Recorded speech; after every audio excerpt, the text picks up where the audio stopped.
এই যুগে বিয়ে শুধু একটা সিদ্ধান্ত না, এটা যেন এক অসম্ভব যুদ্ধের নাম। চারপাশে হাজারো বাধা, অর্থনৈতিক চাপ, পারিবারিক জটিলতা আর সমাজের অজস্র প্রশ্ন। সবকিছু মিলিয়ে বিয়ে করা যেন এক স্বপ্নের মতো কঠিন। নিজের আত্মা, নফস সবকিছু কন্ট্রোল করতে করতে কখনো কখনো মনে হয় এই যুদ্ধটা আর কতদিন চলবে। বিয়ে না করে টিকে থাকা আজকের দিনে সত্যিই যুদ্ধে করার মতোই কঠিন। সবাই বলে সময় হলে সব ঠিক হয়ে যাবে, কিন্তু সময় তো আর কারোর জন্য থেমে থাকে না। বয়স বাড়ে, চাওয়া বাড়ে, আর ভিতরের একাকিত্ব দিন দিন আরো গভীর হয়।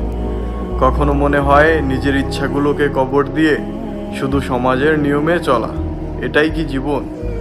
আল্লাহর কাছে শুধু এতটুকুই চাই, হালাল ভালোবাসা, একটা শান্তির ঘর আর একটু সহজ জীবন।